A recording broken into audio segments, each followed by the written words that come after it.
Bismillahirrahmanirrahim. Assalamualaikum warahmatullahi wabarakatuh. Bismillah, alhamdulillah, wassalatu wassalamu ala rasulillah Sayyidina Muhammadin ibni Abdullah wa ala alihi wa sahbihi wa mawalah, amma ba'du.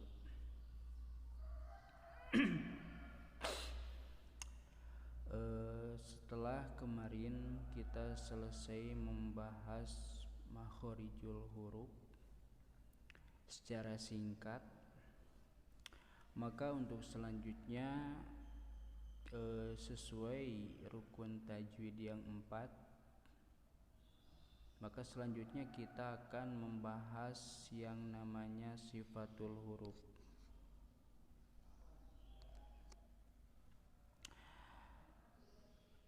Arkanut tajwid, rukun tajwid itu ada 4.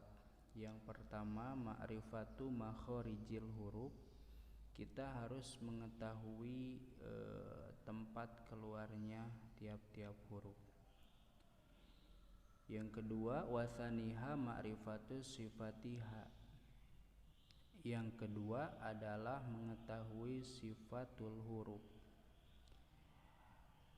Jadi untuk pembahasan sekarang dikarenakan poin pertama yaitu makhorijul huruf kita sudah bahas walaupun ringkas, maka untuk selanjutnya kita perlu membahas apa itu sifatul huruf.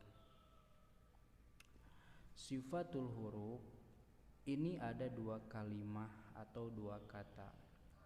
Yang pertama ada kata sifat, yang ketiga ada kata huruf.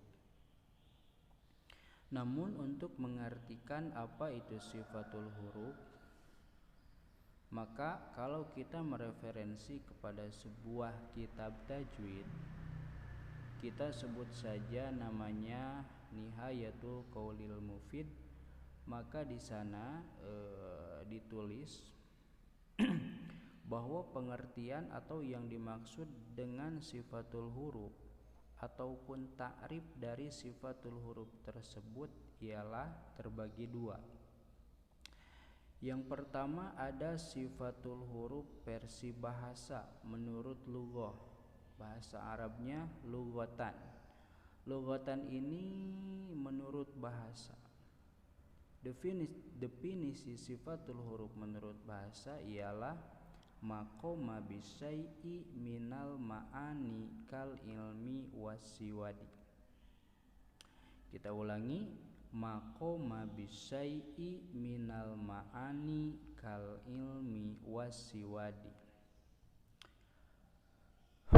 Maqoma bisyai'i, adanya suatu perkara dalam perkara yang lain. Adanya satu perkara di perkara yang lain.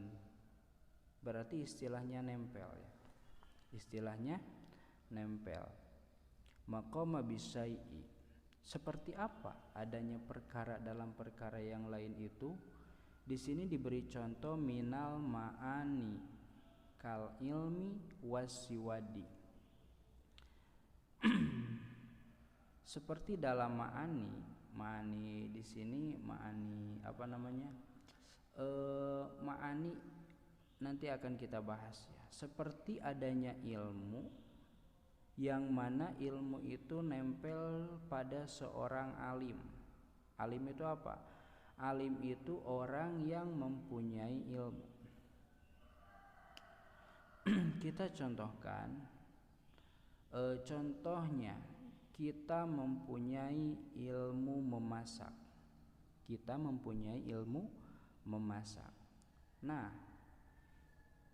ilmu itu namanya sifat. Kita namanya mausuf atau yang disifatan. Antara yang disifati dan sifatnya itu tidak bisa dipisahkan. Nah, itu namanya sifat. Orang yang pintar memasak dengan pintar memasaknya tidak bisa dipisahkan. Oh, ini pintarnya, ini ilmunya, ini orangnya, itu tidak bisa. Karena orang yang pintar memasak dan kepintaran itu sendiri itu tidak bisa dipisahkan. Nah, itu namanya sifat. Sifat tidak bisa dipisahkan dari yang disifatinya. Itu yang pertama. Wasiwadi, contoh yang kedua ini dari apa? Dari segi hisi ya berarti. Wasiwadi seperti adanya hitam yang menempel di sesuatu. Kita kasih contoh hitam nempel pada peci. Peci ya walaupun harganya murah 10.000 ini ya. Hitam nempel pada peci. Lihat peci ini warnanya apa? Peci ini warnanya hitam. Nah, antara hitam dan peci ini tidak bisa dipisahkan, tapi bisa disebut. Ini apa? Peci. Warnanya apa? Hitam. Mana pecinya? Ini. Mana hitamnya? Ini. Ini bukan hitam, ini peci, tapi warnanya hitam. Ya, begitulah sifat. Sifat tidak bisa dipisahkan dari yang disifatinya. Peci warnanya hitam, tapi kita tidak bisa memisahkan hitamnya itu sendiri. Bisa dikerok itu apa namanya?